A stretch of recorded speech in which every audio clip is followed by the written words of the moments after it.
मुकद्दस साहब मेरा सवाल था कि खुदा से अपना ज़िंदा रिश्ता कैसे कायम किया जाए?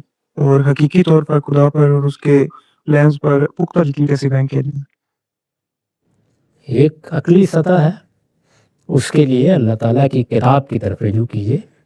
वो दलाइल से आपको ज़ात बारी का तारुफ़ कराएगी, बताएगी उसकी ज़ात क्या है, उसकी सिफ़ात क्या है, उसके सुनन क्या हैं।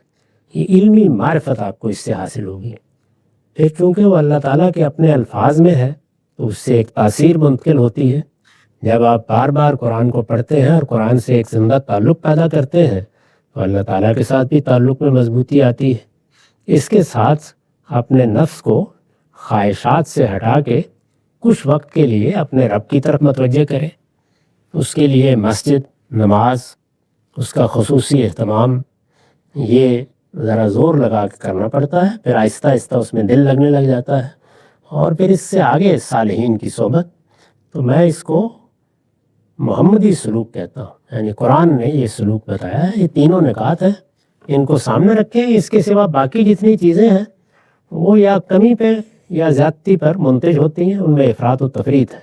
अल्लाह ताला ने जो तरीका बताया वो यही है। उसकी किताब, नमाज और मस्जिद से एक ज़िंदा ताल्लुक़ और सालिहीन की सोबत, वो दोस्तों में भी तलाश करने चाहिए और वो तरबियत तालीम के लिए बुज़ुर्गों में भी तलाश करने चाहिए। बहुत उम्दा जवाब, बहुत शुक्रिया मनसब। उस्ताद मेरा सवाल ये है, मैं नॉन मुस्लिम हूँ और मैं इस्लाम की तरफ मौलाना मोइनुद्दीन साहब का लिटरेचर पढ़ के आई थी। मौलाना का लिटरेचर पढ़ने के बाद इंसान खुदा को न देखते हुए देखने लगता है और गहरा कल्बी ताल्लुक पैदा हो जाता है खुदा से। उस्ताद अब यूँ मालूम होता है कि ईमान दिन ब दिन घट रहा है, मुताला जारी है। ईमान घटने और बढ़ने की वजूहात क्या हैं? शुक्रिया। ये भी पूरी तरह बात वाज़ेह नहीं हुई।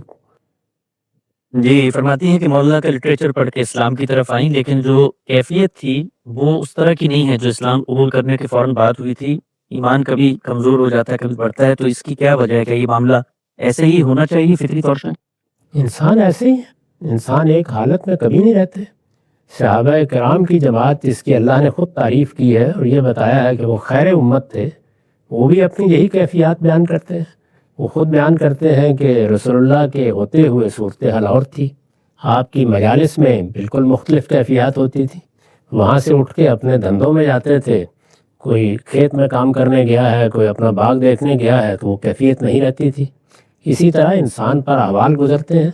तो ये तो एक जद्दोजहद है, ऐसा नहीं है किसी ख़ास कैफियत की ज़मानत दी गई है। आपको अपने इल्म को बढ़ाते रहना है और दुआ करनी है, रब्बे ज़िदनी इल्मा।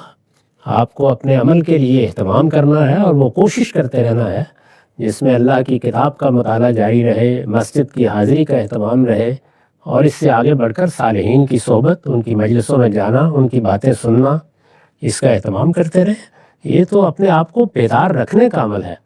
ऐसा नहीं है कि बस इस्लाम कबूल किया या उसका शऊर पैदा हुआ तो अब शैतान के हमलों से पनाह हासिल हो गई। नहीं, वो पनाह हासिल करने की सही करते रहना चाहिए।